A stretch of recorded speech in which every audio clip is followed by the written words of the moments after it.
Good evening, everyone. Big welcome and thank you to all our panelists for joining and to our audience as well for being here with us. We have a tremendous event ahead of us. We're now live streaming from Facebook as well. You can go to facebook.com/Canada Policy and you can join us there, and you can help us to amplify this evening's discussion as well in that way. You can help us amplify the discussion through Twitter. We've got links to accounts that you can follow in the chat. Our hashtags for tonight's event are hashtag Kashmir Action Canada, hashtag Kashmir Action, and hashtag Free Kashmir. There's also an amazing Twitter Storm kit that you can get at freekashmir.org. So my name is Bianca Magenyi. I am with the Canadian Foreign Policy Institute, which is one of the organizations that is presenting this event tonight. Before we begin, I want to acknowledge that many of us are gathered here today on Indigenous land. Canada was built on colonial violence that is both historical and ongoing. And as we see from Wet'suwet'en struggles to Mi'kmaq struggles on opposite ends of the country, this violence is ongoing. So today I'm speaking to you from Montreal, Tiohtià:ke, which is situated on the traditional territory of the Kanien'kehá:ka people. It's a place that has long served as a site of meeting and exchange among many First Nations, and I recognize and respect the Kanien'kehá:ka as the traditional custodians of the land that I'm on. So as I mentioned earlier, I'm with the Canadian Foreign Policy Institute, and our role is to challenge unjust foreign policy measures. And we aim to bridge the gap between the perception and the reality of Canada's role in the world. And we launched with a No to Canada on the United Nations Security Council campaign.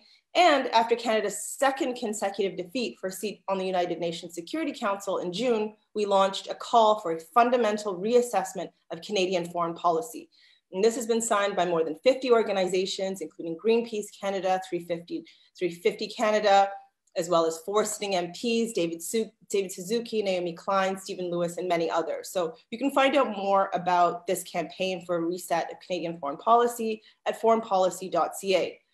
So we're holding this event because Kashmir is one of the longest standing international conflicts in which Canada has been silent. Since August 5th of 2019, India has illegally annexed the territory, downgraded its status, and put the Valley of Kashmir under siege.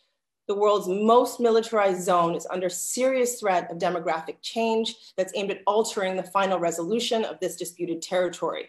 And despite all of this, the Canadian government has remained troublingly silent through all of this on Kashmir. So there are 3 petitions on the issue right now that have been presented recently in Parliament by Liberal MP Ratansi, NDP MP Duval, and by the Conservative MP Gladue. And a reply is expected to these in a few weeks. So there are actions that are being taken. And I must say that I'm thrilled to be a part of tonight's event. It feels historic. There's 25 Canadian civil society organizations that are supporting tonight's forum. And we have a stellar lineup of lawyers, academics, authors, activists for what we believe is the first such civil society foreign policy discussion in Canada regarding Kashmir. So our panel today is going to explore the history of the conflict, geopolitical perspectives, international law, human rights, and Hindu nationalism and the colonization of Kashmir. Our esteemed guest speakers include attorney Imran Mir, co-founder of the Kashmir Law and Justice Project, Haley Dushinsky, associate professor of anthropology and the graduate director of the Center for Law, Justice and Culture at Ohio University, Malavika Kasturi, associate professor of South Asian history at the University of Toronto, Sadiq Waheed, scholar in residence at the Center for Public Affairs and Critical Theory at Shiv Nadar University, and Aziza Kanji, a legal and academic writer. So this webinar is co-sponsored by a large number of Canadian NGOs, as well as the very popular media platform, rabble.ca. And the sponsoring NGOs, there are too many to name right now, but they include Canadians for Peace and Justice in Kashmir, Just Peace Advocates, Friends of Kashmir Canada, World Beyond War, Canadians Against Oppression and Persecution, Kashmir Scholars Consultative Action Network, Academics Against Hate, Samidoun Palestinian Prisoner Solidarity Network, Critical Kashmir Studies, Canadian Palestine Association, Stand with Kashmir, South Asian Dalit and Adivasi Network, and several others. And before we turn to our panelists, Ikra Khalid, Member of Parliament from Mississauga, Erin Mills, has kindly offered us a video and a message of support. And so we're going to turn to that now before we go to our panelists. Hello, this is Ikra Khalid, Member of Parliament for Mississauga, Erin Mills. Firstly, I want to thank the Canadian Foreign Policy Institute for hosting this discussion on this important topic. As a Member of Parliament, I believe that I have the responsibility and the privilege for being the voice of the voiceless. As a member of the International Human Rights Subcommittee, I have shed light on human rights issues around the world as they arise, whether it be for the Rohingya genocide, the persecution of Christian minorities, or the people of Burundi, and so many more. Hearing firsthand experience of human rights violations from affected peoples around the world has led me to a deeper understanding and respect for the role that human rights play in maintaining peace and harmony in any region. I have and will continue to advocate for human rights here in Canada and globally because I have seen the difference that we can make. Since August of 2019, I have been listening keenly to many voices in my riding of Mississauga, Erin Mills, raise concerns for the people of Kashmir. The people of Kashmir are a vibrant and thriving community that is worth protecting.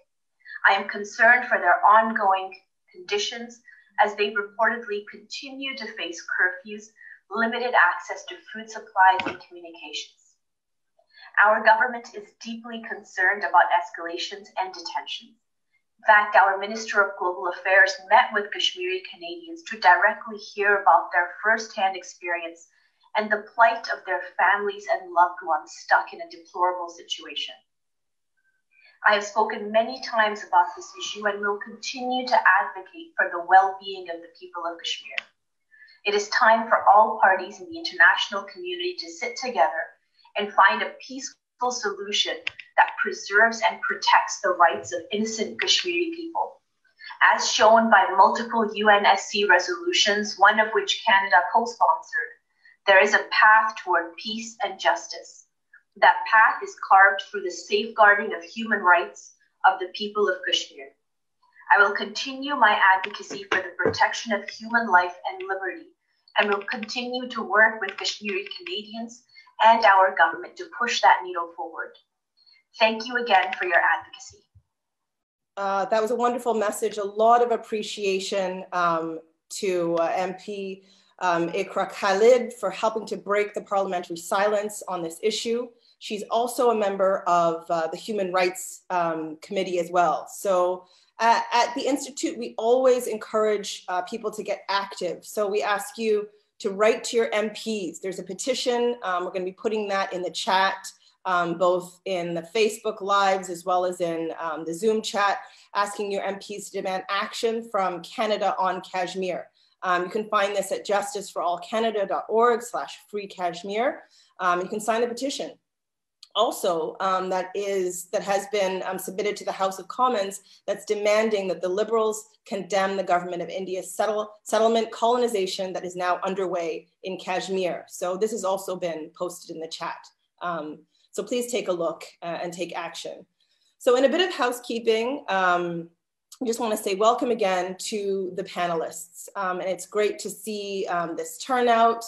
I want to remind people that they can let their friends know if they haven't registered that there is a live stream that you can find.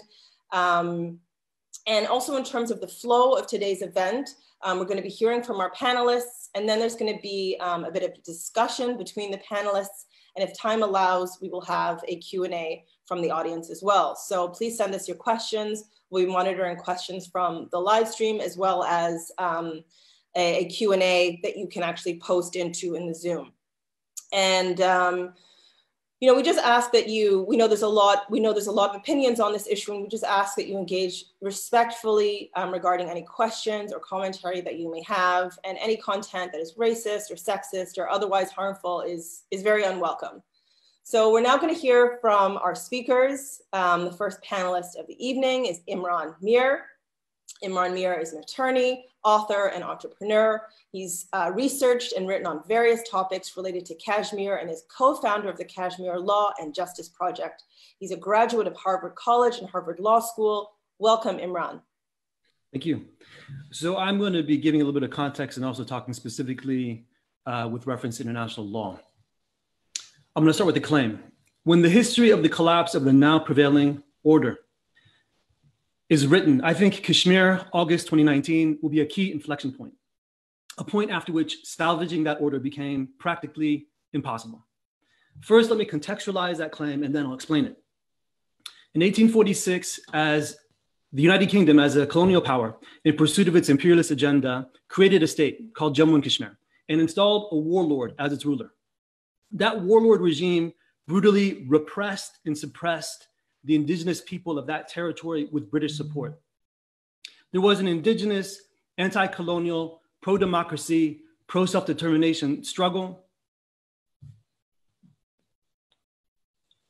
Sorry for my video. Can you hear me? Sorry, the video cut out. Yes, we can hear and see you great. Perfect. Your video's back. There was an indigenous, anti-colonial, pro-democracy, pro-self-determination struggle that antedated the creation of the states of India and Pakistan, and also is distinct from the anti-colonial movement that you might be familiar with in British India. After the creation of the states of India and Pakistan, at the very moment that the indigenous self-determination struggle finally deposed that warlord regime, India intervened to prop up the regime and manufacture for itself a claim to the territory. What ensued is the first India-Pakistan war. India takes the dispute to the United Nations in December of 1947. The Security Council, in dealing with this dispute, did not recognize India's claim to the territory, and as a matter of both law and policy, there is no reasonable basis for that claim to be recognized. There was and is, however, a known and recognized solution to determining the political future of the territory, and that is exercised by its people of their right to self-determination. That is mandated by various Security Council resolutions, is also pursuant to generally applicable international law, British post-colonial policy, and even the deal, although that deal itself is legally null and void, that India cut with the warlord regime in order to manufacture its territorial claim. The right to self-determination is in fact agreed by all parties to the dispute, or at least was, including India and Pakistan. Instead of fulfilling its obligations, India annexed and colonized the territory. What then ensued was the most militarized colonial occupation in the world. There were massive violations of international humanitarian law and human rights law over decades, with an intense escalation since 1990. I think Haley will be talking something about that. There have been rampant atrocity crimes, war crimes, crimes against humanity, and zero accountability. In fact, under Indian law, war crimes and crimes against humanity in Kashmir are effectively legally sanctioned. Since August of 2019, there has been a further escalation of violations by the Indian colonizers of Kashmir. This is in connection with the achievement of a major policy goal of Indian supremacists or fascists. I think Malavika will be discussing this in more detail. There was a lockdown and a crackdown on rights. No international access, no communications, no journalism, total surveillance, mass incarceration, mass torture, no permitted expression, no free movement, a campaign of extrajudicial killing and property destruction, the closure of schools, economic strangulation. That lockdown is now over 14 months old. In connection with that, India imposed a new legal regime, including certain quote unquote constitutional changes. What's referred to, if you follow the media at all, the abrogation of Article 370 of India's constitution. These relate to Kashmir. These were in fact, and should be understood as self-serving bad faith illegalities that are built on long-standing self-serving bad faith illegalities. The effect of these laws, and the other speakers I think will go in more depth, is very significant. They sanctioned the gutting of the foundations of the local economy, the economic welfare of the people, their food security. They further disintegrated and disempowered an already divided and disempowered indigenous population. They legalized and incentivized forced demographic change or settler colonialism.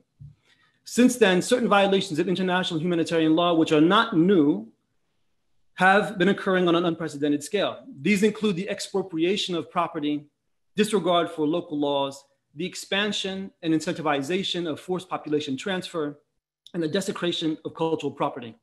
And here's a key point. Kashmir is where a post-colonial constitutional democracy, talking about India, fully embraced authoritarianism on its path to full-blown fascism.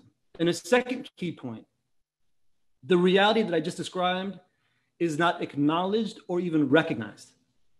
Kashmir is the pairing of two things: fundamental violations and systematic, successful distortion of reality. So consider for a second what colonialism is under international law. It is a subjection of peoples to alien subjugation, domination, and exploitation when a state denies an indigenous population its right to self-determination. India has colonized Kashmir for decades. Settler colonialism is a major step beyond colonialism. It is the colonizers' manufacturing of indigeneity by displacing and replacing an indigenous population. This is what India is now accelerating in Kashmir. These phenomena are not only an outright assault on the people of that place, but also an assault on the international order and international law. Self-determination is a fundamental principle of international law. In fact, it is its moral and intellectual foundation. Similarly, respect for human rights is fundamental to the prevailing order. In the conception of international law, the exercise of the right to self-determination is fundamental to the realization of every other human right. So beyond this, why is Kashmir 2019 an inflection point? Kashmir is the world's leading laboratory, and I'm going to summarize, of a state of total unfreedom through a nominal democracy, authoritarianism, the legalization of state terror and impunity, the silencing of truth and dissent, and the creation of conditions conducive to genocide through the nominal rule of law, economic devastation through nominal liberalization, and a state of near perfect disinformation through private media. At the same time, Kashmir remains ground zero for the next world war and a potential nuclear holocaust, and I think Sadiq will be talking about that, as well as ground zero for the not so slow motion climate catastrophe that we are all participating in. And the final key component of this picture, beyond fundamental violations, as I said before, and reality distortion, is the deep complicity of the international community. The UN was created primarily to secure international peace and security in the aftermath of militant ethno-nationalism and the 20th century world wars. India is the leading fascist, militant ethno-nationalist power in the world. It is belligerent, expansionist. It has a history of conflict, of provoking conflict. It is a terrorist state and a state sponsor of terror. For Indian fascists, the disintegration and destruction of Kashmir is a major victory and a historic achievement. It has empowered and emboldened them. At the same time, the UN and the international community, including Canada, and I think Aziza is going to talk about this a bit, have been deeply involved in all that's happened in Kashmir since 1948. There's an extensive record at the Security Council of the UN's involvement. There have been UN peacekeepers on the ground observing massive violations since 1948. So take the example of Canada. The first Canadian to die as a UN peacekeeper is a guy by the name of Harry Herbert Engel, who was killed on July 17, 1950, while serving as the UN's chief military advisor in Kashmir. This combination of an oversight role and permissiveness is the sanctioning of violations. And it's not just passive complicity, it's active complicity, in particular in the organized lying through which India distorts reality. India is treated as a good actor in the world's largest democracy, and not as a rogue state. But consider that India no longer recognizes the UN's peacekeeping mission in Kashmir. For example, it no longer admits UN human rights observers. It no longer even responds to UN bodies in respect of its violations, except to condemn them. So for example, in the context of the 2018 and 2019 reports by the Office of the High Commissioner of Human Rights on human rights violations in Kashmir, India outright rejected the reports, calling them fallacious, tendentious, and politically motivated. And my example of sort of the case in point on this is India's June 2020 election as a non-permanent member of the Security Council. 184 of 192 UN member states affirmatively voted to elect India. But to give you a sense of the obscenity of that, again, India is a rogue state that acts in defiance of the Security Council, doesn't recognize the Security Council's authority, actually sanctions crimes against humanity, but it got more votes than even Canada. And I know your organization opposed Canada's election, but just think about that contextually.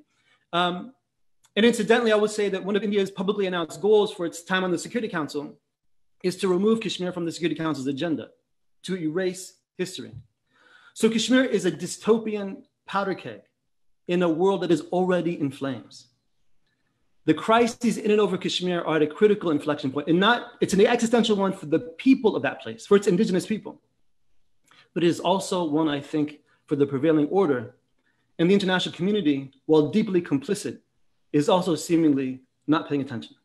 So that's what I wanted to say, and I'm happy to take questions about any of that if time allows.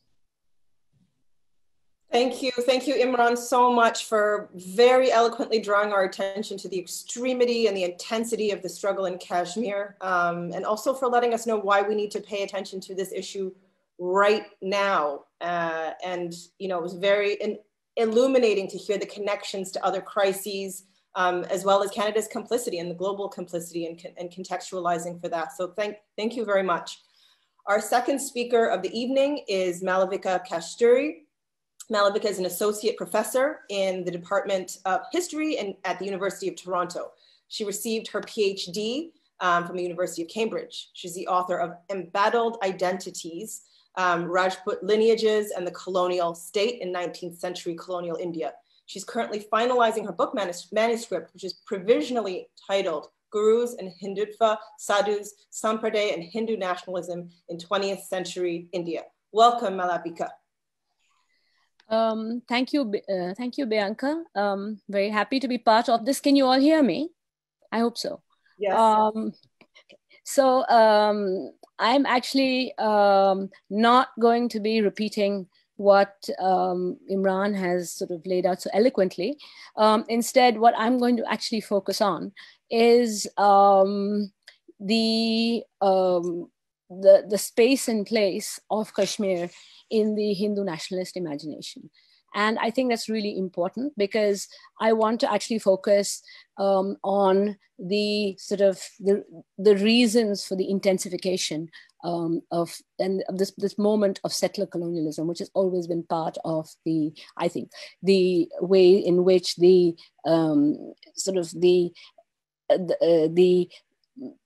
fascist organization of which the Bharatiya Janata Party, Mr. Narendra Modi's government, is actually articulating. So that is, I would like to sort of speak to that, because very often the conversations on Kashmir have drowned out voices. And sort of there has been very little space for panels like this. Kashmir has been put at the heart of other hegemonic nationalist imaginaries, whether it's India, as Kashmir being a symbol of a secular nation, and whether it is for Pakistan as the missing piece, as it were. And these sort of two clashing hegemonies have now been replaced by a third, and that is one of a Hindu nationalist party that came to power in India for the first time with a full majority in 2014, and with an even sort of a thumping majority in 2019, which made possible the passing of this legislation that Imran spoke about. So I'd like to actually sort of bring this to the attention of everyone, especially in the Canadian audience, because the views that that that the Indian government and a lot of think tanks connected to it in Canada present India as a robust and thriving democracy, right? Actually, which it is not. It is, politely called, it is an illiberal democracy, and actually it is sort of moving towards what a Hindu Rashtra or a Hindu nation, which was actually fashioned and very much influenced by nationalist socialist models. So, and so when India presents itself and, Canada and other countries engage with India as a democracy, it is silently complicit in turning the other way to a space where you have this fascist agenda that's being played out, and where the courts have collapsed, the media has collapsed, and people have been arrested and put in jails even as we speak on the grounds of sedition. And it is in this and there's been a rising Islamophobia since 2014. It is in this context that we actually have to understand what's been happening and what happened in 2019. So I'd like to talk about that. And I think it's very, very important, what Imran said, that, when we talk of democracy, and this is the public face that India is presenting to the world, I think it is time to question that. And it is very, very troubling if, we are at the stage where we're supporting, where you're calling a country which is ruled by a party which it was inspired by National Socialism. So I'd like to talk about that. And what are the antecedents of Mr. Modi's government, and actually what is the space and place of Kashmir in this imagination? And I thought, it'd be best if I spoke to that, because there are sort of better people than me on this panel to actually talk about, Kashmir itself. But what is Hindutva? Hindutva is a sort of Hindu supremacist ideology, right? That first, in fact, emerges in 1925, and it draws upon a text which, in fact, is very much fashioned in the time of fascism, right, in the 1920s and 1930s. So, and it is very important to know that the Bharatiya Janata Party, which is in power. So when we talk of India, we must understand India is just a facade. What is behind that facade? Behind that facade is a political party which is linked to organically and who's joined sort of in its umbilical cord with an organization called the Rashtriya Swayamsevak Sangh, which calls itself a cultural organization, which it is not, but which is actually a which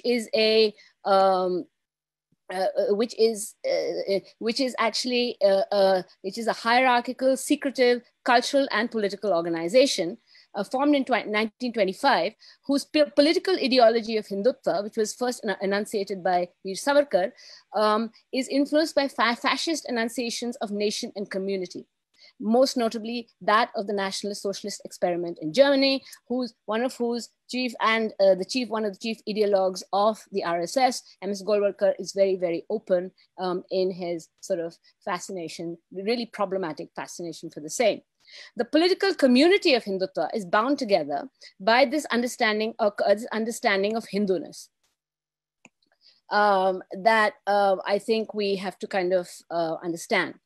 And this Hinduness that unites this community is at once civilizational, cultural, racial, and territorial. The roots of this, according to the RSS, the roots of this ancient Hindu nation that is bound together by common language, Sanskrit, and culture stretches into the mists of time. And this Hindu nation, quote unquote, is given a spatial form extending not just to Kashmir and beyond its boundaries, to the modern nation states of Nepal, Pakistan, Bangladesh, and into Southeast Asia. The RSS demands unfettered love to this spatial geobody. And and most importantly, it sort of sees, and most importantly, it sees this sort of the primary affiliation to be the nation as they define it. The most important thing is the RSS's understanding of when this quote unquote Hindu civilization comes to an end. And this is where I think it's very important to understand and in some sense contextualize its engagement with Kashmir, which draws upon a larger Islamophobia, right? Because for the RSS, the most hated other, in common with other fascist ideologies, is the hostility towards Muslims. Because from 1200, the specter of Muslim rule is supposed to have unleashed a Hindu genocide, forced conversion, and loss, of which we have absolutely no proof. More than any external others, including the British, it is Islam which is blamed for the destruction, quote unquote, of Hindu civilization and its greatest threat, right? The ideologies, the ideologues of the RSS, the parent organization of the BJP, spoke very approvingly of German fascist solutions to the perceived internal enemy, and in fact celebrated the Holocaust. And this is the context in which we have to understand the RSS's and the political bodies' engagement with Hindutva. While the lineaments of Hindutva keep changing in a post-independent India, the precursor of the BJP, the Bharatiya Jansangh, formed in 1951, emphasized their core goals. An examination of all the Jansangh's manifestos sees that while it poses as a nationalist party, its goals include its dedication to what it calls Bharatiya culture and Akhand Bharat, or a sort of this imagined Hindu nation that once was. While it scaled back on its demand for the reunification of Akhand Bharat, its demand for the revocation of or the complete integration of what it called of Kashmir into the Indian nation state is something that has remained a constant. Right? From early RSS-sponsored agitations from 1946 to 1955 by the BJS, and afterwards, and the Bharatiya Janata Party, which replaces the Jansangh in 1984, the BJP's manifestos have made the the integration of Kashmir, quote unquote, and settler colonialism a central forum of their manifesto. This is of course in complete distinction, while sort of keeping legal regimes and autonomies of other spaces and focusing solely on Kashmir. Kashmir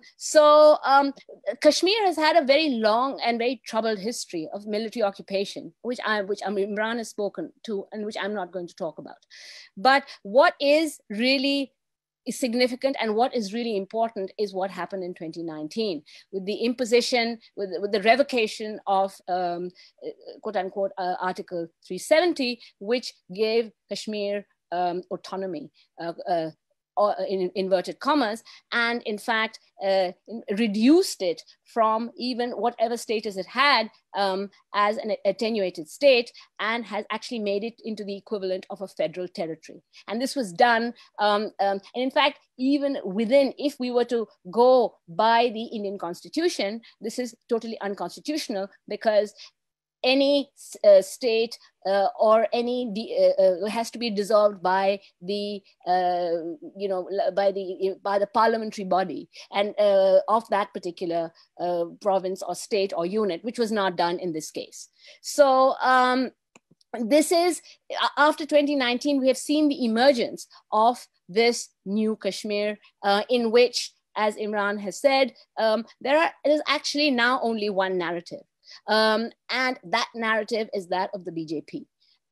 The only Kashmiris who speak after its occupation have been those Kashmiri pundits who have been weaponized to speak of not just Hindu genocide from the quote unquote a Hindu genocide that in fact, according to them, stretches back over centuries, right? And which is part of the larger narrative of the RSS. And this has been accompanied by the demonizing of Kashmiris, particularly Kashmiri Muslims, speaking to the deep hatred that the BJP has towards religious minorities.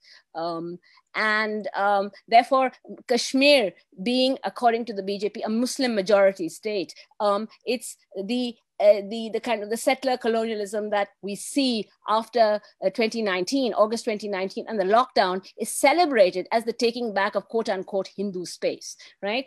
And showing Kashmiris how to live in a Hindu Rashtra.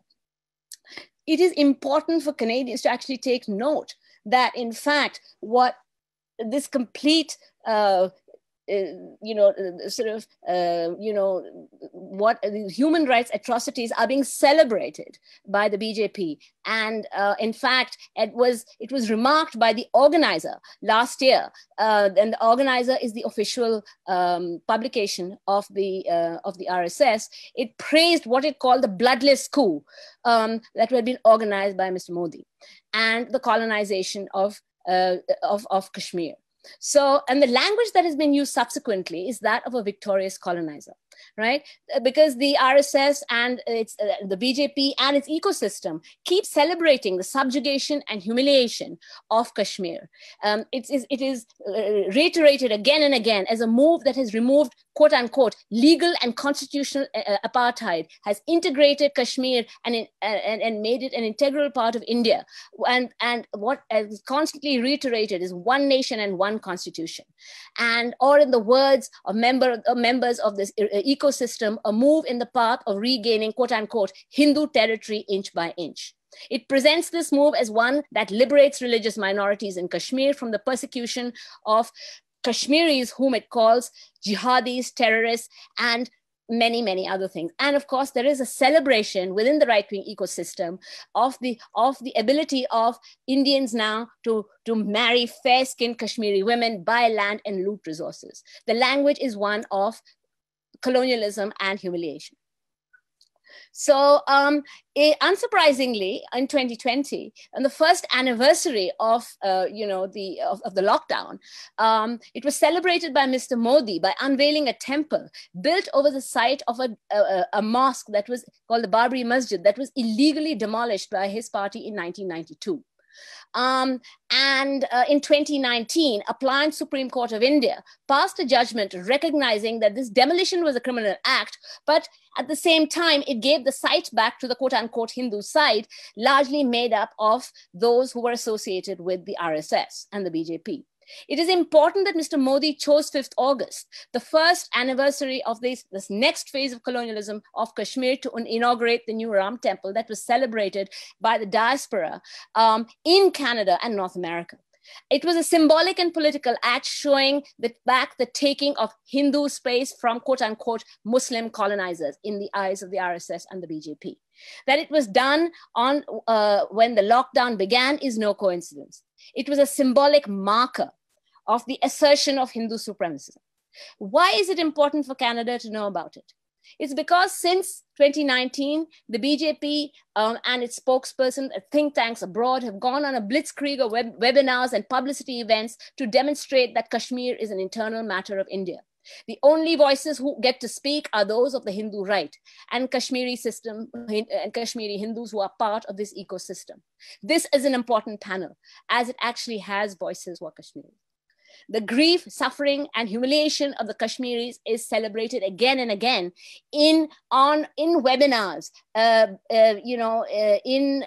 by think tanks run by groups who call themselves Canadian Hindus, and in fact, which is in keeping with the escalation of Islamophobic rhetoric in India. What remains shocking is that this view is not only propagated by Indian embassies, but in fact is tolerated by Canadians. It is so unlike the United States and in Europe, where Kashmir actually appears sometimes in the news, along with other excesses of the Modi regime, there is absolutely no news in the Canadian media or amongst politicians from any party of what is happening in India and more generally, and which I don't have time to talk about, but which I'd be very happy to talk about in the question answer session. But what made possible what happened in 2019. this immense is really, really important, because if Canada sees itself as a beacon for human rights, this is the time to speak up, right? While seemingly far away from Canadian interests, this issue is close to home, because the RSS and BJP have established a number of fronts in Canada from where they're spreading their message of Hindu supremacism, which places Kashmir right at the center of the narrative, and in engagement also with white supremacist groups and others. And these views are supported by prominent organizations on which very, very prominent politicians from all parties are speaking. It is very, very important also to realize that many, those who self-identify as the Hindu Canadian diaspora speak out on racism and freedom in Canada and support fascism at home. The silence by Canadian politicians is puzzling, and it appears strategic to invest in India and perhaps to counterbalance China. However, but by doing so, they're actually they're propagating and supporting the colonization of Kashmir, Islamophobia, fascism, and endorsing this gross violation of human rights, and play along with the myth that India remains a robust democracy, quote unquote. Silence is complicity. Thank you. Thank you, Malavika, for your passionate and very clear elaboration on the Hindu Nationalist Project, and also making points that we rarely hear, for elaborating on the historical context for today's crisis, the constitutional violations, the settler colonial occupation, the larger context of Islamophobia, the demonization of Kashmiri people, and above all, thank you for reminding us that, Canada has been silent, yet it's close to home, and that we must not remain puzzlingly silent. And so I look forward to hearing more from you during the discussion. Our third speaker of the evening is Haley Dushinsky. Haley is Associate Professor of Anthropology and the Director and Graduate Director of the Center of Law, Justice and Culture at Ohio University. She's a legal and political anthropologist with research specializations in violence, war, and power, law and society, and human rights, militarization, and impunity in South Asia, especially Kashmir. Among numerous projects, Haley is a founding member of the Critical Kashmir Studies Collective. Her current research focuses on international interventions for human rights and global accountability in Kashmir. Welcome, Haley. Thank you, Bianca. I'd like to just start by saying that Kashmir scholars and lawyers emphasize the fact that Kashmir is and has been an international dispute, that the legal and political arrangement in Indian-controlled Kashmir must be seen as an instance of colonialism, settler colonialism, and illegal occupation, rather than a matter internal to India, and that the international dispute must be resolved through a legal and political process carried out in accordance with Kashmiri people's right to self-determination. It's important for us to keep that big picture in mind. In my comments, I'd like to focus specifically on the human rights situation in Indian-controlled Kashmir over the past 30 years. As the Kashmiri popular movement for self-determination escalated in the late 1980s, the Indian central government sought to crush the armed rebellion through a massive counterinsurgency assault against both insurgent and civilian populations. It declared J&K a disturbed area and deployed from 500,000 to 700,000 military and paramilitary forces in the region. Even taking a conservative estimate, that's 1 soldier for every 30 civilians, making it the most heavily militarized zone in the world. Although the armed rebellion effectively faded by the late 1990s and early 2000s, India's counterinsurgency regime has remained in place to the present day, producing a perpetual state of siege that subjects the entire population to everyday conditions of surveillance, punishment, and control. In Kashmir, the movement of Kashmiri civilians is severely restricted on a daily basis through curfews and government shutdowns, as well as an extensive infrastructure of checkpoints, military bunkers, and concertina wires. In this context of intensive and pervasive militarization, Indian military, police, and paramilitary forces have carried out human rights violations, including extrajudicial killings, arbitrary detentions, enforced disappearances, torture, human shields, and sexual assault. International and Kashmiri human rights organizations document that more than 70,000 people have been killed and over 8,000 forcibly disappeared in counterinsurgency operations across this time. And there are around 6,000 unknown and unmarked graves and mass graves in Kashmir. In recent years, state armed forces have been deploying pellet firing shotguns as a crowd control technique carried out on street protesters. These are pump action weapons that contain cartridges with up to 500 tiny ball bearings made of lead that disperse in all directions when fired. In 2016, more than 4,500 people were injured by the use of pellet shotguns, and this includes 1,000 civilians with full or partial eye damage. And this was termed an epidemic of blindness. The police and military operations that produce such pervasive patterns of human rights violations have been facilitated by emergency and national security laws. The military's primary legal instrument of impunity is the Armed Forces Special Powers Act, or AFSPA. This was instituted in 1990, and it remains in place to this day. AFSPA grants military personnel wide powers to arrest, shoot to kill, and occupy or destroy property in counterinsurgency operations, and it grants effective immunity from prosecution for human rights violations. This means that armed forces personnel can kill Kashmiris without any legal accountability, since the military enjoys extensive constitutional powers through AFSPA to kill or maim Kashmiris under the pretext of upholding India's national security. And notably, I just want to specify that Section 7 of AFSPA prohibits the prosecution of security force personnel unless the central government, the government of India, grants prior permission or sanction to prosecute. This gives security forces virtual immunity against prosecution. Since the law came into force in Indian-controlled Kashmir in 1990, the Indian government has not granted permission to prosecute any security force personnel in civilian courts. So I want to emphasize that no soldier has ever faced trial for a crime against a civilian, and much less been convicted of a crime against a civilian. And also that the military has demonstrated a complete failure to provide accountability for these actions. So after decades of absolute denial of justice, we have little faith in these processes today. Now, these human rights violations and patterns of impunity have been systematically documented and reported by the leading Kashmiri human rights organization, which is called the Jammu and Kashmir Coalition of Civil Society, or JKCCS. They've been doing this ground level documentation and reporting work for decades. So I would just encourage any of the audience members here who would like to review this documentation and reporting to visit the website of the Jammu and Kashmir Coalition of Civil Society to learn more about it. International human rights bodies have registered concerns about AFSPA and the human rights situation more generally across the past 3 decades.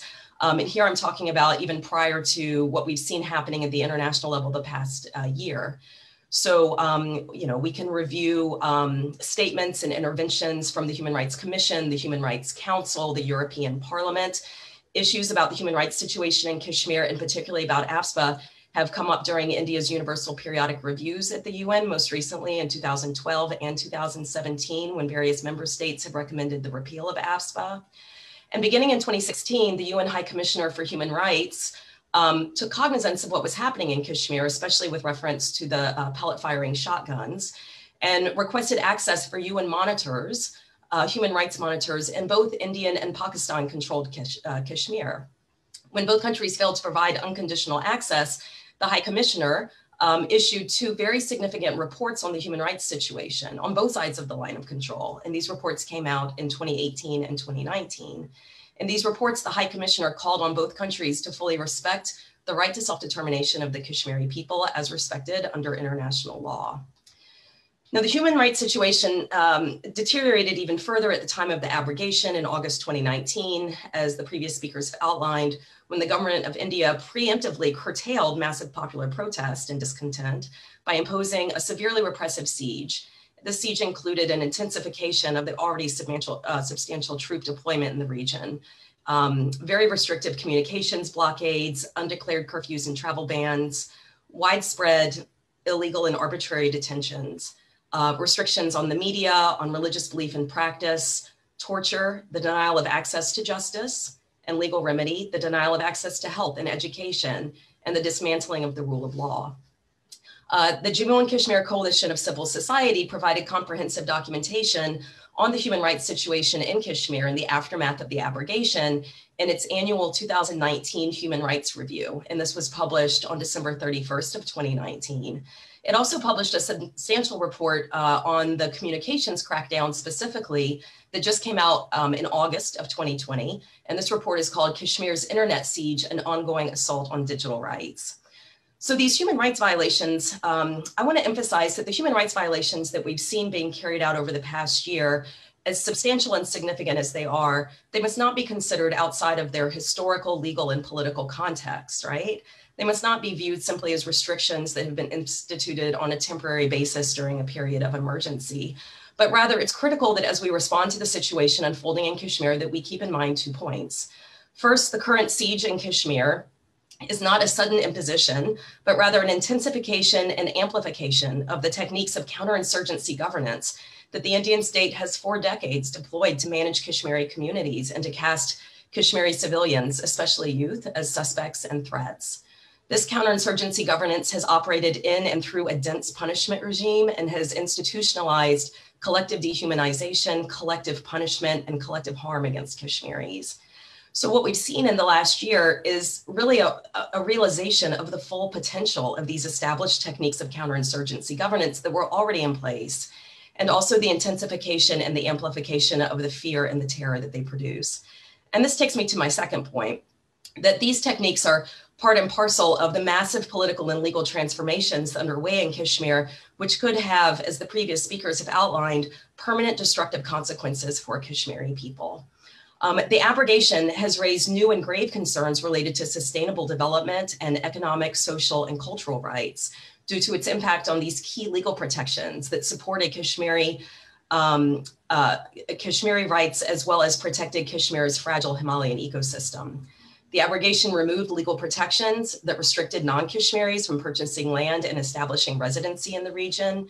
And therefore, the abrogation now enables massive demographic changes that could make Kashmiris minorities in their own homeland, undermine the territorial attachments that form the basis of Kashmiri ethnic identity, and render inoperable a UN-supervised plebiscite to effectuate the will of the Kashmiri people in accordance with the UN Security Council resolutions.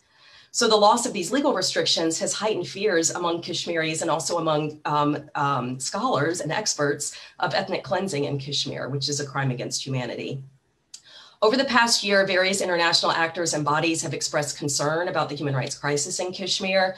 The US Congress has held 2 hearings, one a subcommittee of the House Committee on Foreign Affairs in October of last year, the other the Tom Lantos Human Rights Commission hearing in November of last year. A bipartisan congressional resolution was introduced in the US House of Representatives. In February of 2020, just earlier this year, UN Secretary General Antonio Guterres addressed the Kashmir situation during his visit to Pakistan. He reiterated the UN position that the relevant resolutions of the Security Council on the issue should be implemented, and for effective de-escalation, dialogue, and another very important condition, full respect for human rights and fundamental freedoms of those in Jammu and Kashmir. In August of 2019, 5 UN independent experts called on the government of India to end the crackdown on freedom of expression, and they called the communications blackout, quote, a form of collective punishment of the people of Jammu and Kashmir without even a pretext of a precipitating offense. And in her opening statement at the 43rd session of the Human Rights Council, Michelle Bachelet, the UN High Commissioner for Human Rights, stated, quote, as many as 800 people reportedly remain in detention. This was just in February. As many as 800 people reportedly remain in detention, including political leaders and activists. Schools, businesses, and livelihoods have been disrupted by the continued heavy military presence, and no steps have been taken to address allegations of excessive use of force and other serious human rights violations by security forces. And this was on February 27th of 2020, just a few weeks before the military siege in Kashmir transitioned into a heavily militarized COVID-19 public health lockdown. So I just want to close by emphasizing that the international human rights community is paying attention to the human rights situation in Kashmir, and there are opportunities to carry out significant interventions at this critical historical juncture. It's incredibly important for Canada as a country that promotes human rights and democracy to contribute to that process. Thank you. Thank you, Haley. Thank you so much for helping us to better understand just the depth of the human rights violations and civilian suffering and death as well in Kashmir, and for drawing our attention to the impunity, lack of accountability, lack of justice, and for helping us to understand the trajectory and the amplification of this crisis. And I look very forward to hearing more from you in the discussion. Our next panelist is Sadiq Waid. Sadiq is a scholar in residence at the Center for Public Affairs and Critical Theory at Shiv Nadar University. He received his PhD from Harvard University with a focus on Central Eurasian and Tibetan political history. Sadiq is a member of several academic institutions, including the Central University of Kashmir. He was the founding Vice Chancellor of the Islamic University of Science and Technology, Chair Professor for Modern History, Senior Visiting Fellow at the Center for Policy Research in New Delhi, and Director of the UNESCO Mandanjit Singh Institute of Kashmir Studies at the University of Kashmir. He's been an activist in South Asia and internationally on the Kashmir dispute for the last 25 years. Welcome, Sadiq. Thank you, Bianca. And I'd like to begin by thanking the Canadian Foreign Policy Institute and Just Peace Advocates. And I think double thanks are necessary because Kashmir is these days not on the radar for many reasons, much of it having to do with the business of making money, sometimes called the economy. And I'd also like to add a personal thanks because I'm from Kashmir, live in Kashmir, and so therefore, it's an opportunity to reach directly to the international audience. I'd like to sort of also add here with a footnote that there are many in Kashmir who can speak for Kashmir, and I hope that they will also be invited in the future. A slight housekeeping sort of issue. I am not with Shiv Nadar University as of a few days ago for a variety of reasons. So this is something that I just want to clarify.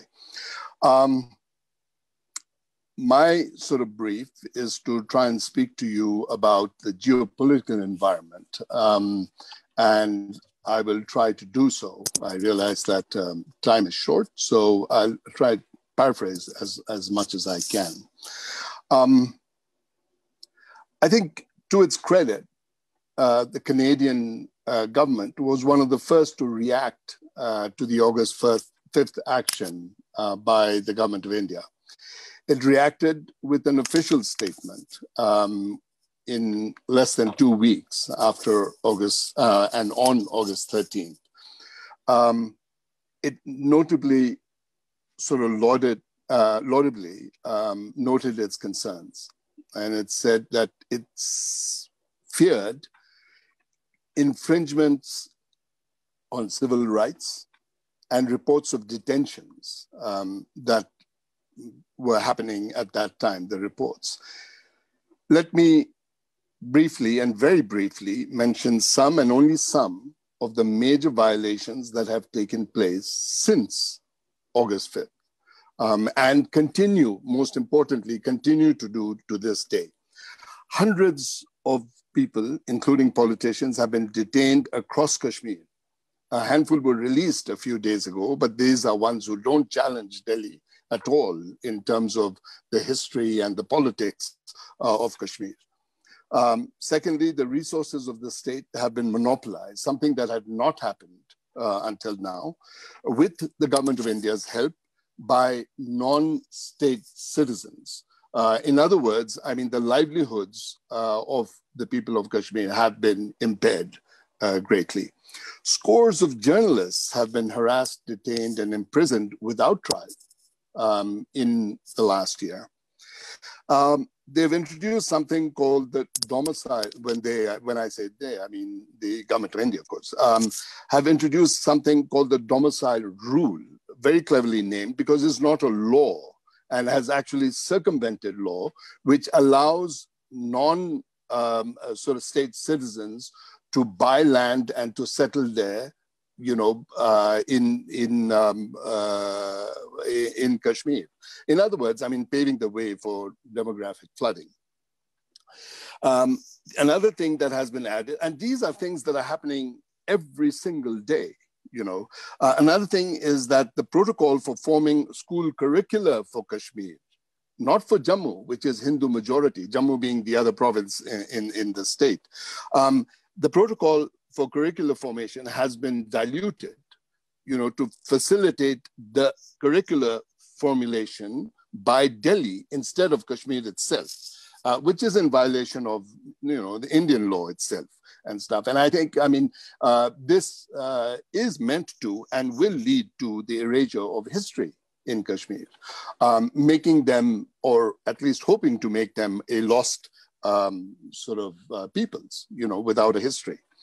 Another thing that has happened is Ladakh and Jammu, who were two provinces, in the former state of Jammu and Kashmir, on this side of the line of control.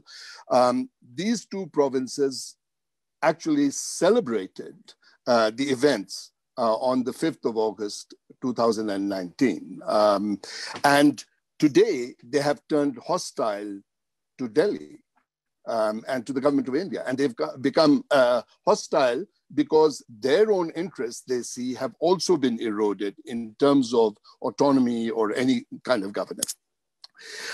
Just very recently, a new layer of government has been created to further centralize politics and concentrate power for all politics in Kashmir. And when I say concentrate that power in Delhi, not in now the area of Jammu and Kashmir. And finally, Kashmir Times, arguably one of the state's oldest newspapers, just a few days ago has been shut down. And its editor, Anuradha Bhasin Jamwal, who has been personally harassed and maligned publicly, and clearly with government support. So these are the ways in which, and I think it's important to stress, is that these are the ways in which Kashmir has been under siege for the last year plus, about 4 months now. Let me now turn to the geopolitical dimension proper, because I realize that so far I've listed matters domestic and regional, which is important. Many have done very competently already, and I thank them for it, the passion and the due diligence that has been done on that. But here too, the Canadian government expressed the following concerns in its statement of August 13th, 2019, about the situation in South Asia, which incidentally is home to 2 billion peoples. I just wanted to let you know, if you throw in Bangladesh, Pakistan, and Nepal, and the other countries in the region. The Canadian government said, and I quote, it feared the risk of military escalation. And I'd just like to say that there has been very significant military escalation, not so much with Pakistan, although that has happened too, but with China. Because in May 5th, 2020, for the first time in 50 years, the People's Liberation Army and the Indian Army fought in a hand-to-hand brutal combat in which 20 Indian soldiers were killed. And we don't know about the number of Chinese casualties, or the casualties on the Chinese side. India has accused China of encroaching. China has denied it and counter-accused India.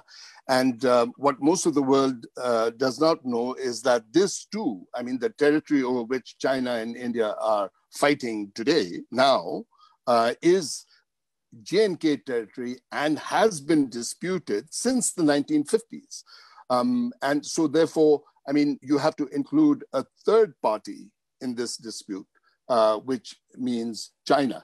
Not to say that China hasn't been there, it has always been there, but it has been sort of muted, so to speak, and now it has arisen largely because, and this is important, of the August 5th action, because it directly affected the China-Pakistan economic corridor, where China has invested huge amounts. So in other words, China's material interest, because of this unresolved problem, has been endangered, according to the Chinese. And so therefore, we throw in another party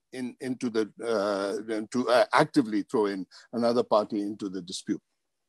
And the other thing that the Canadian government was worried about is that all parties, meaning I think in this instance, India and Pakistan need to maintain peace and stability. I'm quoting from the release. And I can assure you that there has been neither peace nor stability between the two countries. And in fact, as recently as a couple of days ago, a BJP, which is a ruling party member of a member of the BJP in Kashmir or Jammu, actually was advocating war against China to take back the sort of part of Kashmir that is now on the other side of the line of control, administered by Pakistan. So again, you know, sort of I think the lines of sort of violence are heating up, you know, here. The other thing that the Canadian government urged was, quote, meaningful discussions with affected communities. And I would imagine that affected communities is a euphemism for the people of J&K, you know, because they are the first to be affected. And again, there have been no discussions, and the government of India has overtly said that they are not interested in talking to resistance leaders or even dissenters, and that you know, at any point about the Kashmir problem. So there is a stonewalling, which I think only builds up the pressure. So Canada has done good to show concern, but the statement is over a year old and nothing has substituted it. So I think that it is time for Canada to make more statements, because all its fears about what could have happened, or what could happen have happened. The most worrisome dimension of the current instability between China and India is that it has involved the United States, thereby creating a new Cold War. Two characteristics of this are are something that I'd like to mention very briefly. One, there's an emerging active rivalry between China and India. And this is between the two states, China and India, who believe in their respective civilizations as being, who believe in their respective civilizational superiority. And they see themselves as majority communities seeking to homogenize those living within their borders and consolidate hegemony over their territories. Now, I just would like you to think briefly about what the implications of this are, you know. It's not, I mean, you know, when you have two states with that ideology in mind, in addition to being authoritarian, as you've already heard, in addition to India also being authoritarian, you know. Number two is that there has now formed a sort of alliance, shall we say, between India and the United States and Pakistan and China, which is very similar to the old Cold War sort of scenario. But except that in this case, the theater of operation is South Asia, not Europe. And I think that that is something, because the size of the humanity that this includes, over, you know, 2 billion people, is something that you must contemplate and see what it means in terms of impact worldwide, not just within India. Secondly, compared to the Cold War, I mean, when we compare it to the Cold War, it makes it a little like combining North and South Korea divide on the one hand, and the pre-1991 East Germany, West Germany divide on the other hand, and enlarging the clashes of identities in Yugoslavia by 100-fold, literally, with similar clashes potentially coming out all over South Asia. Not a very happy situation to contemplate is what I'd like to see. The most visible optics of this emerging scenario is the third point I'd like to make, is the planned naval exercise that is to be held literally in another 4 days amongst the United States, Japan, India, and Australia to, quote, send a signal to China, as one Indian newspaper put it, a signal of muscle, obviously, to China. Again, I mean, the point here being that it threatens global peace, world peace. And I'd like to sort of quickly point out that it is something that has started with great intensity after August 5th. So what do we have? You have a bilateral hot regional rivalry, India-Pakistan, and a multilateral Cold War, you know, which pits two of the world's most populous states, whose combined population totals almost 3 billion people, 2.7 billion people. And the two states have, India and Pakistan I'm referring to, have between them the entire length of the Himalaya, a mountain system which is known as the third pole because of its significance for climate, has dramatic implications for both climate and water supply for a huge swath of humanity, not to mention a populational uniqueness and diversity unrivaled in the world when we talk about the length of the Himalaya. And let us not forget that in this theater of operations, 3 of the states involved, China, India, and Pakistan, all claim the territories of J&K as their own, and that all of them have nuclear weapons. I mean, this is something that you really have to contemplate. I mean, Noam Chomsky just said that the world has entered extremely dangerous phase. And I really must emphasize that we feel it the most on the ground and in a very real way here in Jammu and Kashmir.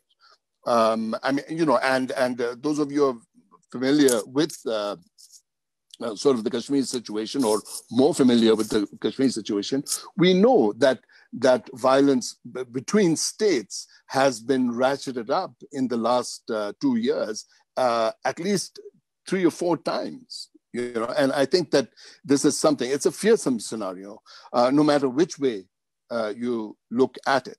So let me conclude by saying that it is not a scenario in which Canada and the world in general should remain silent in the interests of corporate private capital known as economy.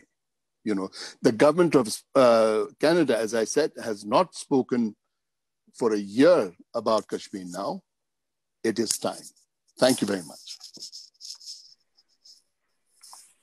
Well, thank you so much, Sadiq. Despite your 2G access, I could hear you great and see you great, and I hope the audience could as well. Thank you so much for just the insightful geopolitical perspective and its relationship to global peace. And we can only hope that politicians are listening. And someone just noted in the chat, and I thought I would bring it up, that there is repression and silencing for those who speak out on these issues. So just particular gratitude to you and all the speakers, and to you for your decades of outspoken activism on the issue.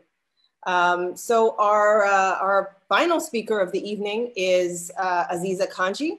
Aziza is a legal academic and writer. She received her Juris Doctor from the University of Toronto's Faculty of Law and Masters of Law specializing in Islamic law from the School of Oriental and African Studies, the University of London. Aziza's work focuses on issues relating to racism, law, and social justice. Her writing has appeared regularly in Canadian and international media, including Al Jazeera English, the Toronto Star, the National Post, Ottawa Citizen, Truth Out, and various academic anthologies and journals. Welcome, Aziza. Thank you, Bianca. Good evening, everyone. Salam. Greetings of peace. I want to begin by thanking profoundly the organizers of this event and my fellow panelists, whose work I so deeply admire and who I've continued to learn from tonight. And thank you also to all of you who are tuning in to this conversation. I know we are competing with some other events tonight, including the spectacle of the US presidential debate. So thank you for tuning in to this conversation about this structural atrocity that continues to exist in Kashmir, ongoing behind the usual political circus of things like the US presidential election. I also want to begin by acknowledging that we are having this conversation about the colonization of Kashmir on land that is colonized indigenous territory. And I want to extend my solidarity and encourage all of you also to support the indigenous land and water defenders on this land who are currently being criminalized and harassed and assaulted by white supremacists, from the Mi'kmaq fishers to the Wet'suwet'en who are facing down a colonial pipeline, to the Haudenosaunee at 1492 Landback Lane, some of whom were in court just this morning, facing down the colonial legal system that continues to criminalize them. It is clear from everything that we have heard tonight about the Central Indian government's policies in Kashmir, the deliberate demographic flooding through changes to the domicile rule, the rapacious gobbling up of lands, forests, and rivers, the efforts to overwrite Kashmiri history. It is clear from all of this that what we are seeing in Kashmir is not simply a consistent pattern of human rights atrocities and crimes against humanity, although it certainly is that, but it is rather a concerted project of settler colonization that is being permitted to be perpetuated in plain sight of an international order that constantly claims to be post-colonial and yet persistently looks away as colonial projects continue to unfold. From Canada to Palestine to Kashmir, at the very heart of all projects of settler colonialism is the logic of erasure, what the eminent scholar of settler colonialism called the elimination of the native, which means that the question of genocide is never far from the issue of settler colonization. When it comes to erasure, we see there is the primary erasure, the attempts to eradicate indigenous peoples as independent political, social, and cultural people, which is attempted to be effected by the types of violence we see common across various different settler colonial contexts, the extrajudicial killings, the tortures, the rapes. Then there is the secondary erasure, the attempts to silence those who dare talk about these atrocities.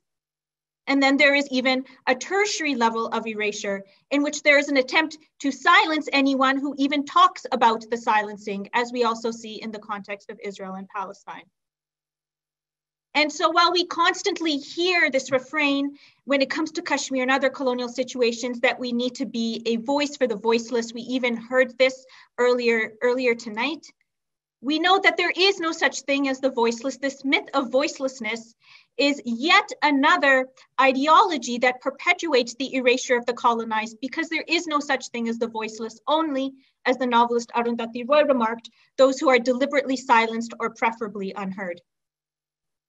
And so when it comes to settler colonization, we see the colonized are subjected to multiple levels of erasure, erasure upon erasure upon erasure. Within Kashmir itself, this has been manifest in the ongoing attacks on journalists, including, as Sadiq mentioned just a few days ago, the attacks on the offices of the Kashmir Times and their editor.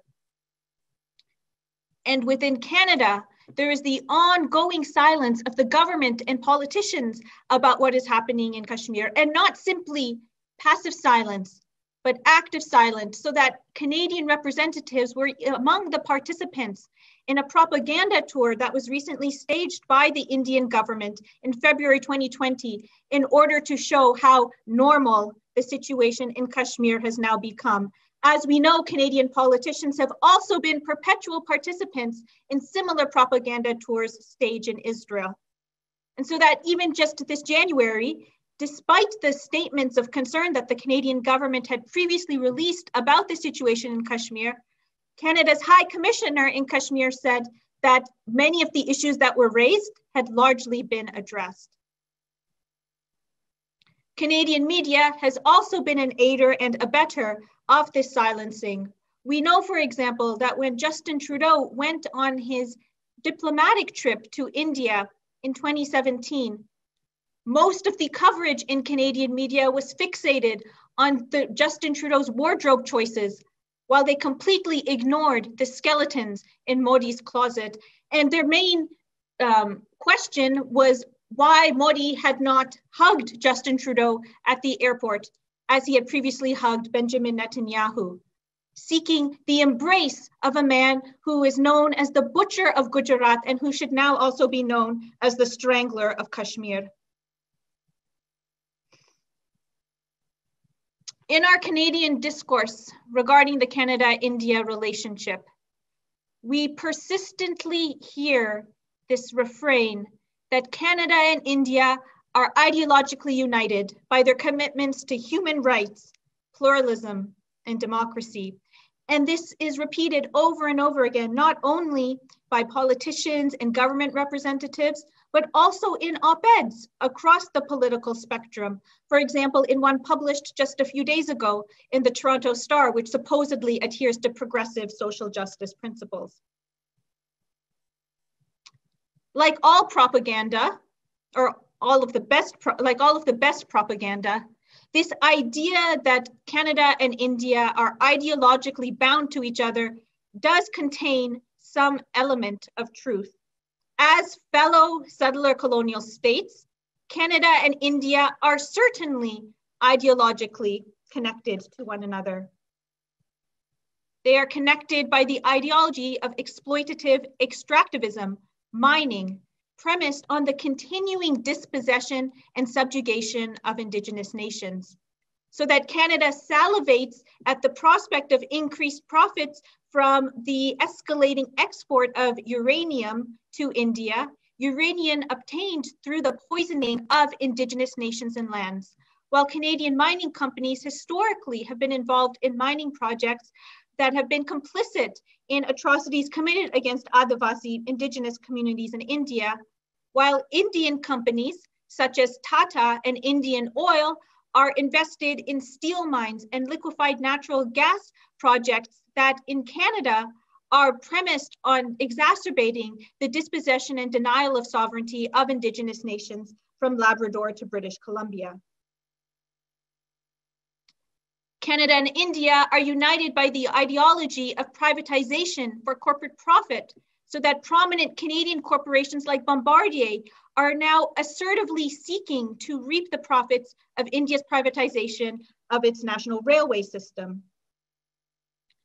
And they are united by the ideologies of militarism and a racist war on terror, so that Canada openly advertises its desire to feed a bigger share of the rapacious Indian appetite for military equipment, India being one of the largest importers of arms in the world, and Canada being one of the largest exporters of what it euphemistically refers to as defense products, which Canada's Defense Minister Harjit Sajjan boasts to India has been battle tested, as if it is a point of pride that Canada's weaponry has been used not only on Indigenous people and Black people confronted by militarized police in Canada, but also all of those populations subject to Canada's imperial interventions abroad. Apparently, Canada's shame that Canadian nuclear reactors were deployed in India's testing of nuclear weapons several decades ago has evaporated, relegated to the dustbin of history, so that now Canada anxiously chomps at the bit to supply India, the Indian regime with arms for its atrocities. It is also worth noting that under even the new terms of Canada's arms control regime, since Canada has finally acceded to the International Arms Trades Treaty, even under this revamped regime, the end user of Canadian defense products are not automatically tracked. It is only the state that directly receives these products and then may incorporate them into a weapon and then trade them on to further states. So it is not only India's atrocities that Canada is arming, but also potentially those of regimes like the one in Myanmar that Canada has explicitly accused of committing genocide against the Rohingya people, India having been identified as a primary supplier of arms to the genocidal Myanmar regime. While these cooperations of state militarism are sanitized and obscured, the resistance of the colonized continues to be demonized. In the most recent statement, for example, of the Canada-India Working Group on Counterterrorism, the attack in Pulwama, Kashmir, is condemned as a quote-unquote terrorist attack, even though terrorism is defined as violence against civilians, while this was an attack on security forces. Indeed, we have seen in Canada how charitable organizations have been stripped of their charitable status for donations made to humanitarian organizations in Kashmir on the speculation that some of their funds may have third hand through several degrees of separation, ultimately, perhaps, maybe, may have ended up in the coffers of an organization listed as a terrorist entity. So we have the stripping of organizations of their charitable status for donations to Kashmir, while on the other hand, the charitable arm of the RSS, the Hindu Swayam Sevak Sangh, which Malavika so eloquently described the ideology of the RSS, this has been permitted to have its charitable status since 1991. And we see similar kinds of disparities in other colonial situations. For example, the preservation of charitable status for organizations advancing the settler project in Palestine by Israel. It is notable that in the Canada Revenue Agency's notice of revocation for this organization for donating to Kashmir, the word occupation is written in quotation marks. Occupation, as if this is just a perception of the organization being impugned. As a lawyer, I don't know what else you call it when you have 700,000 soldiers in a territory in order to address the supposed threat posed by, according to what India's own numbers, is 200 militants. I don't know, maybe we could just call it counterterrorism.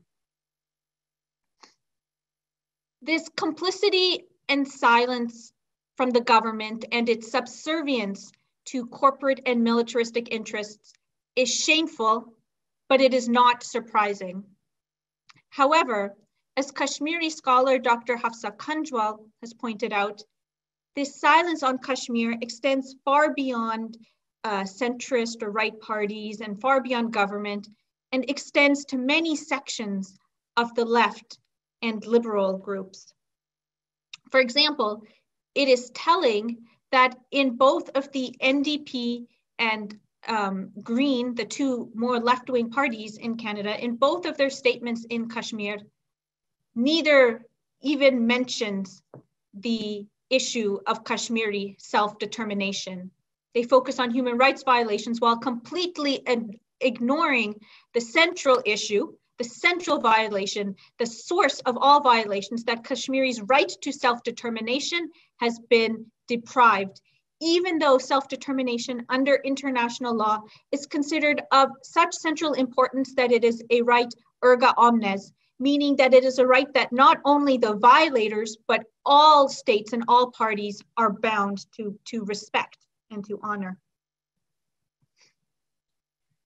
As Professor Kanjwal points out, this reluctance across the spectrum to stand for Kashmiri self-determination is tied to deeply seated Islamophobic ideas that persistently render the idea of Muslim self-determination a threat due to deeply Islamophobic stereotypes about Muslim extremism and violence and misogyny. We see how widespread these ideas are and deeply entrenched these ideas are across the political spectrum, so that even just a few days ago, NDP MP Randall Garrison cited such ideas in a panel on anti-militarism in order to justify the Canadian intervention in Afghanistan. We know that the most powerful of oppressive ideas are not those that are the subject of contention between the right and the left, but precisely those which are so agreed upon by the right and the left that they largely appear normalized and taken for granted. And so the silence on Kashmir is a product of these transpartisan normalization of ideologies of Islamophobia and settler colonization. I want to end quickly by saying that this may appear hopeless, this conglomeration of powerful forces that we are facing when it comes to working for justice for Kashmir in Canada. But we know even when it has come to other situations that are now considered atrocities, such as apartheid in South Africa, the Canadian government, which now claims it was against apartheid all along, for many, many decades, supported the apartheid regime and criminalized and surveilled those in Canada who dared to oppose it. It often seems like nothing can ever change until everything changes. And then everyone pretends they were on the right side of history all along. And so there are many actions that you can take, including going to the Justice for All website in order to send a letter to your MP about the situation in Kashmir and urging them to uphold the fundamental right of self-determination for Kashmiris. Because it is our job, it is our work to create a situation, to create a climate where the current complicity with the atrocities in Kashmir becomes untenable. Salam, greetings of peace. Thank you, and I look forward to the discussion. Well, thank you so much, Aziza, for your strong presentation, for highlighting the contradictions, the deep contradictions and hypocrisies of Canada's foreign policy and our international responsibility. The unifying ideologies from militarism to corporatism, the treatment of Indigenous people. Thank you for bringing up and highlighting, you know, our recent panel as well, and the ways in which war, you know, can and is justified by those on the left and on the right. So thank you again. Thank you for grounding this in Indigenous struggles, which are so connected to the struggles in Kashmir. And for, you know, just this call to end the normalization, to stand up for Kashmir and the right to self-determination. And I really take to heart the hopeful message that things can change very quickly, and that history has shown us that. So this brings us to the end of the first part of our evening. Thank you to the speakers for your tremendous opening statements. This evening has already been quite remarkable. We're moving into the second part of our evening where the panelists are going to have a bit of an opportunity to reflect on what they've heard from other panelists. So now we're in the Q&A period, and the first part of that is going to be a section where I'm posing two panelists that, after having heard from each other and having an opportunity to reflect, are there any questions or comments that you have for any of the other panelists? And I encourage someone to just jump right in. I'll say I'd just like to yield my time to the general Q&A. I don't have any questions. Okay.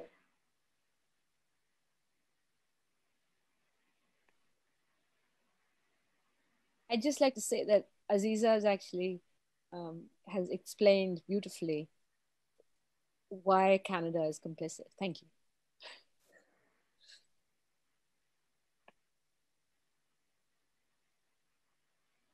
All right. If we have no more questions from panelists, two other panelists, then we'll just dive right into the questions from the audience, because there's actually quite a few of them. So the first question that we have is actually directed at Imran.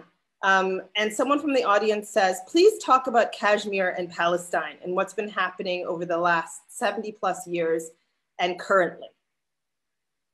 Yeah, so this is a huge question, and I'm not going to try to respond to all of it, but let me just say a few things. So there are parallels between the experience that we see or the people of Kashmir and the people of Palestine. There are differences as well. They come out, obviously, of a very related, interlinked colonial history as it relates to the United Kingdom and its activities. It's actually very interesting if you kind of dig into the political history of the formation of the UN and the UK's role.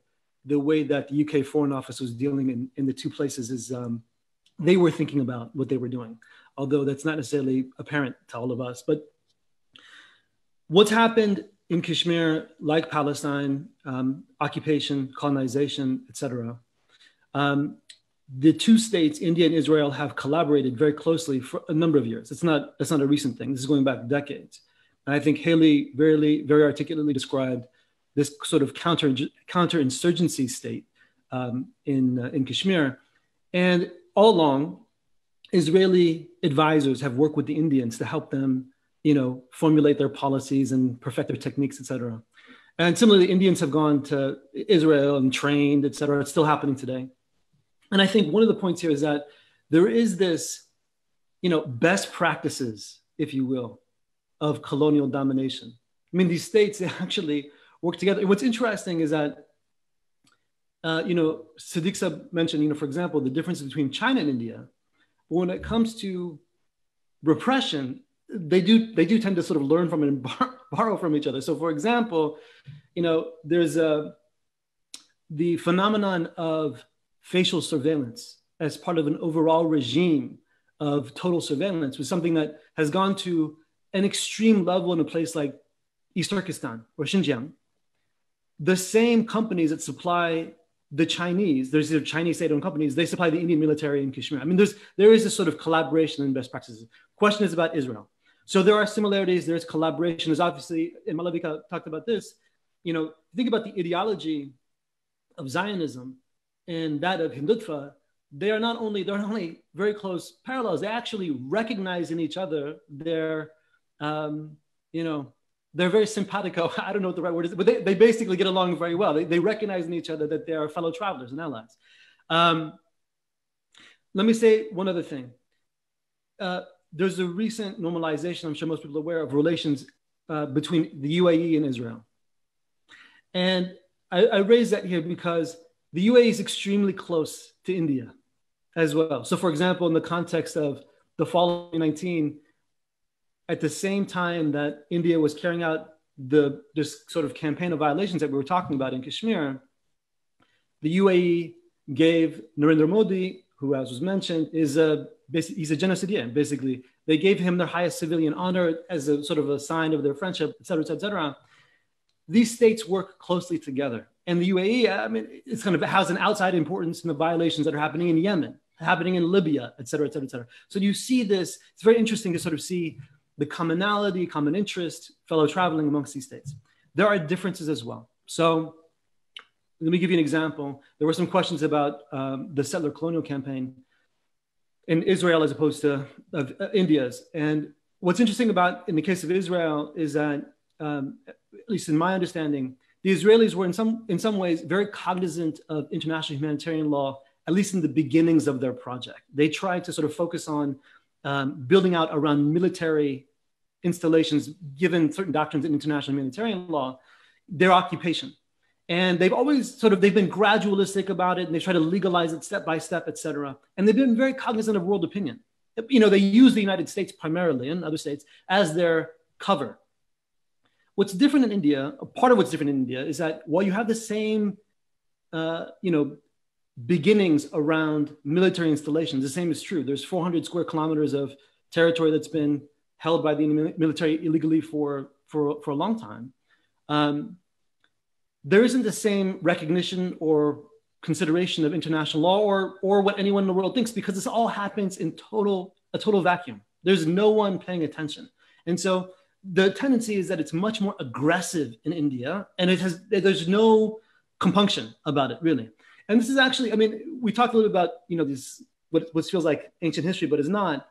1947, the partition of South Asia, when India and Pakistan are created, at the same time, in September to November of 1947, there is a genocide carried out by the RSS, the organization that Malavika talked about, together with the troops of the I called them this warlord regime. Their troops, they sort of collaborate in enterprise of a genocide in the province of Jammu that Sadiq mentioned.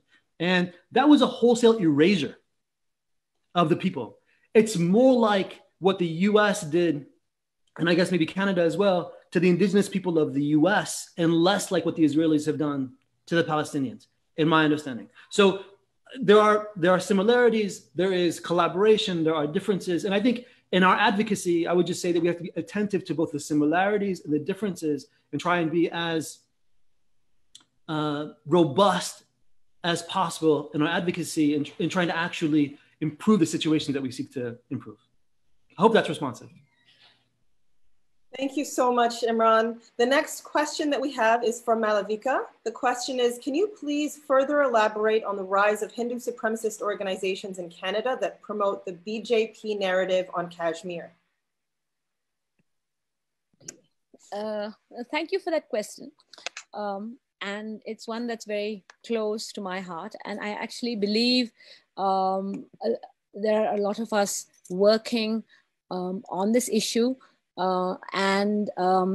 Actually there are, and I'd just like to sort of say that the RSS has a number of affiliate groups, and it sort of it proliferates and takes different forms, and they're like chameleons. And what is sort of really interesting is that there is an official international wing of the RSS, which is present both in different parts of Europe and the United States, and in fact in Canada. What is even more troubling is that the international wing of the RSS has Hindu student councils on all university campuses, including the University of Toronto, right? And all the 3 campuses, and not just in Ontario. In addition to this, what we also have to kind of understand is that, in fact, most of the consulate offices in Canada actually function.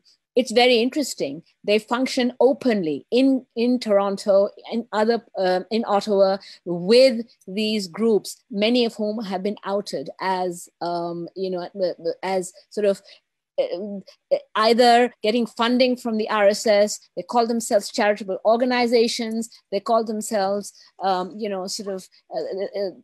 don't want to take any specific names here, but they basically they see themselves. They have these names which seek to facilitate what they say is platform and commerce between India and Canada, or they call themselves heritage organizations and sort of use the slippery and problematic language of multiculturalism, right, to promote things like Hindu Heritage Month, etc., which is something that we need to be asking and sort of why these organizations are calling themselves charitable organizations, why they are holding webinars that spread hate speech and in fact propagate ideas and talks by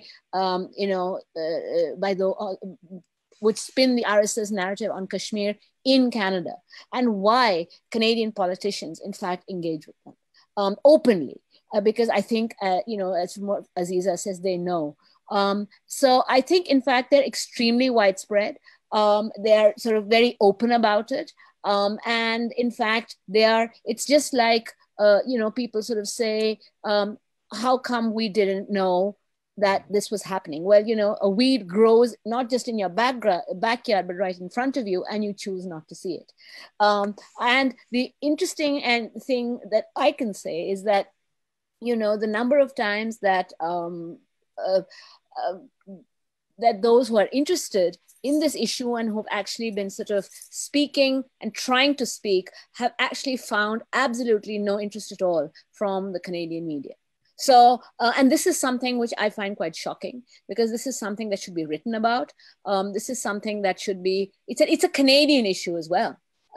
If you can write about, if we are talking about sort of different forms of white supremacy, Islamophobia, we need to be talking about this as well.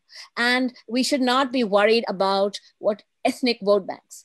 We need to be calling out those who are speaking the language of hate and sort of trying to blend it with hegemonic, state narratives. And these charitable organizations and so on can be called out. There are laws in Canada. The thing is, it is not something that one person alone can do.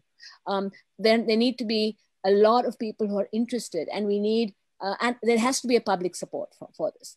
And I actually believe if the Canadian media actually chose to write about it, I think there would be, the spotlight would be put on these groups. In fact, I think such groups should be banned from campuses to start with, because these are groups which are also Holocaust deniers. That should be a big problem. But they speak the language of race, of multiculturalism. They speak the language, interestingly, of indigeneity, and they also speak the language of faith, and sort of are the first to cry out about racism.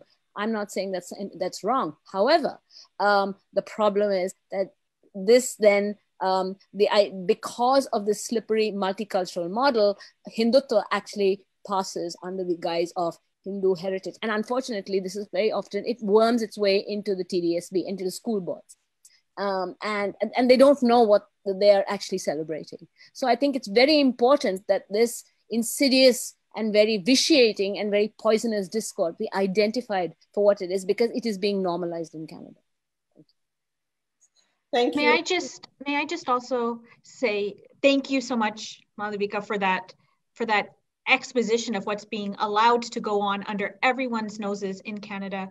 We also know that these Hindutva far-right groups have very strong connections with pro-Israel militant Zionists, as well as white supremacist groups, and that, for example, pro-Israel groups which claim to be fighting against the anti-Semitism of those who are standing up for Palestinians' most basic rights, that they continue to form relationships with Hindutva groups, even though, as we know, their ideology is based on Nazism, and many of them are Holocaust deniers. And so for anyone who is also interested in addressing the presence of these other very pernicious forces that are shutting down some of the most basic debates in Canada, it's also important to look at their relationship with these Hindutva far-right groups. Thank you so much, Aziza. So the next question that we have is for Haley. Have any Indian armed forces to date been held to account?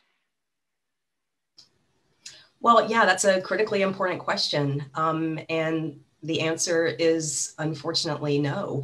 I mean, because of this provision of AFSPA, the central government is required to provide sanction before any armed forces security personnel can be charged for human rights violations for any kind of action carried out under AFSPA in J&K. And so that has not happened. So there have been, no trials for any armed forces personnel, and no convictions, certainly.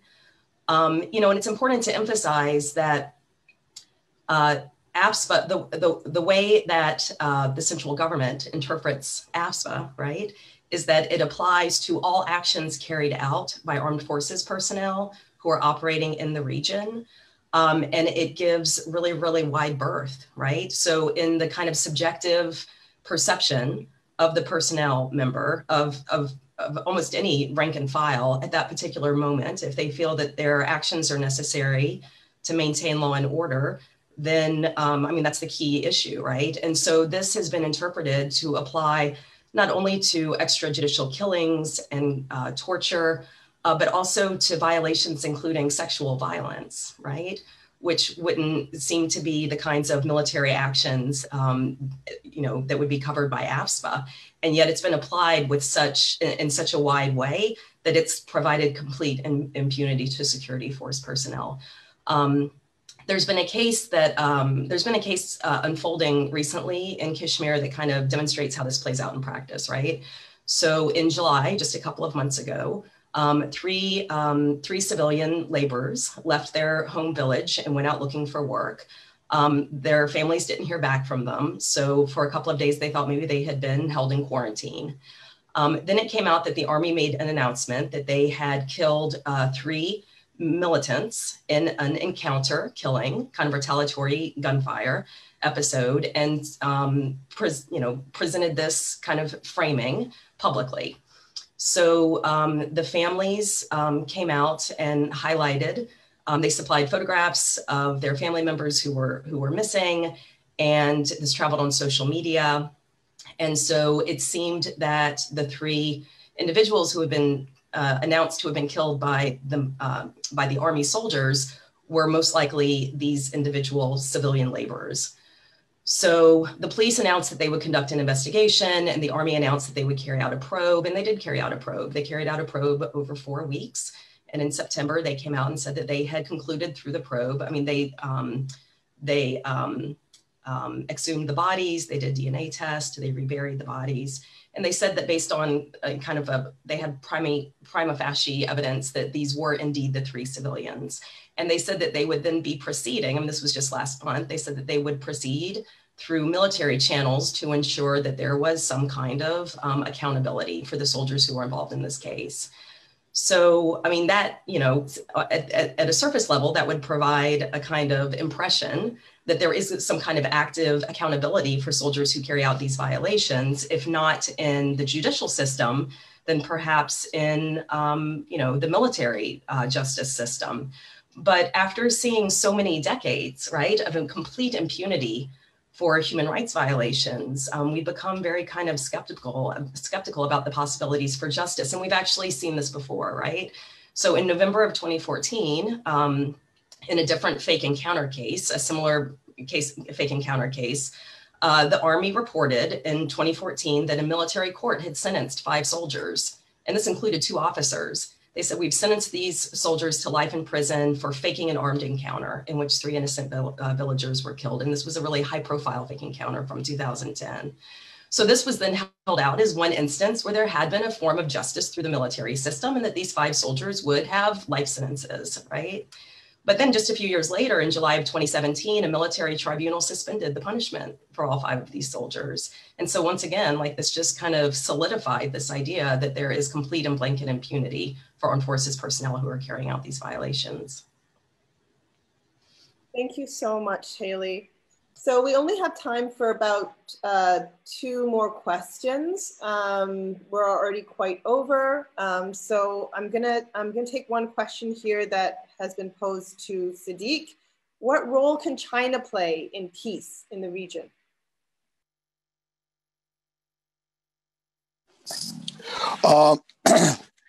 Really, I mean, it depends on what kind of peace that we're talking about, because China itself, of course, we all know, has a situation in Eastern Turkestan. It has a thing. But one of the things that is encouraging for Kashmir is that China holds a substantial portion of J&K territory. And so they become party to the dispute. And when they become party to the dispute, then there's a habit of everybody sort of listening when China is in the room or at the table, And so I think that is something that can, sort of, see, you have to understand that thus far, Delhi denies that there is a dispute at all. And so now it has been forced to recognize that there is one, and not in small proportion by what happened in the last 4 or 5 months along the border with China, which is actually J&K state territory that China is sitting on. So I think that's it, but it is not without its own complications, because you have sort of human rights violations, which are not small on the part of China itself. And also, business relations between India and China that there exist. But on the other hand, the rivalry between China and India today is maybe a factor that will, again, pull in discussion on the J&K dispute into the picture. So I think that's how China can help you know, in the thing. I don't know what it holds. See, one of the things that we have to look at is the various movements or various struggles that peoples have against states, is that there's an emerging sort of pattern of peoples rebelling against states. You know, and that, I think that crescendo needs to pick up, and China is no exception to that rule. And at the moment, of course, it's very difficult in China for people, you know. So I don't know whether that answers the question, but it's a complex one. Thank you, thank you. And the final question is for Aziza, and the question is, do you think existing MPs in Parliament are already in the Indian lobby's court, or do you think that MPs are fertile ground to be spoken to? So I don't know what goes on behind the privileged doors of MPs' offices. We know that there are very significant lobbying efforts going on and extreme amounts of pressure that are being applied by the forces that Malavik has outlined. I know personally, for example, that when writing articles about these issues, when I was a journalist at the Toronto Star, I continued to receive racist hate mail for months afterwards, comparable only to the backlash received when writing about Israel and Palestine. And we know how effective those forces have been in shutting down any kind of critical conversation around Canada's policy towards Palestinians, even when it comes to just upholding, again, what are the most basic fundamental principles of international law. So I can only imagine that there are similar levels of pressure being applied, not to mention all of the different types of investments and incentives for Canada not to take a strong position against India on Kashmir. And of course, this goes back for decades. But I think there does come a point when the public can create such pressure that it no longer becomes possible for the government to ignore the issue. And then our task is to make sure that the government doesn't simply engage in these types of lip service exercises that often have far more to do with either preserving the public image of the government or advancing its realpolitik goals, as we see, for example, with the co-optation among some sectors of Canadian right politicians of the Uyghur genocide in order to advance its anti-China agenda in a way that has little to do with checking the Canadian and other corporate interests and surveillance technology, for example, that are also implicated in the, or mining, that are also implicated in the ongoing genocide in East Turkestan against the Uyghurs. And so in addition to communicating with MPs, I think we also need to do the work as civil society of exposing points of Canadian complicity with the atrocities in Kashmir, especially points of corporate military complicity, revealing, for example, perhaps where Canadian weapons have been involved in the perpetration of atrocities. As we know, the revelation of the Canadian involvement in our enablement of atrocities by Saudi Arabia and Yemen has been very powerful and at least generating public opposition to those kinds of arms deals. And ultimately, I think we more generally need to fight to preserve a system where Canadians' voices do actually have an impact on the policies that are taken by government, that we don't just have this facade, hollow illusion of democracy where what prevails ultimately is always these corporate and militaristic interests, but that we actually preserve the space for Canadian voices to have an impact, which also means the broader work of preserving democratic space from the incursion of very draconian counterterrorism measures, for example. So in addition to the specific work regarding Kashmir, I think there's also these more structural issues about preserving democratic voice in general that we need to work on. Thank you, Aziza. So we've reached the end of our time together. I want to thank all of our panelists for a lively, compelling, brilliant discussion and rousing call to action. It's been an extraordinary evening. I know that I have personally learned a lot. It's clear that the very existence of Kashmir is at stake. There is a genocide alert, and so there is no excuse for Canadian silence in the government or in the media. I want to thank the organizers again, and all of the supporting organizations for their work to put this together and to promote it. I just want to urge people to take action, right? For our audience, to urge the Canadian government to speak out, the media to speak out. Canada is complicit in its silence, as our speakers have said. There are a lot of actions that you can take. Justice for All, Canada's letter writing action. Please ask your MP to demand action from Canada on Kashmir. JusticeForAllCanada.org/free Kashmir. You can check out Canadians for Peace and Justice in Kashmir's website, cpjk.org. You can sign the Canadian Foreign Policy Institute's call for a fundamental reassessment of Canadian foreign policy at foreignpolicy.ca. Thank you to our speakers. Thank you to the audience for tuning in. Have a good evening. That's all for our program today. Thank you.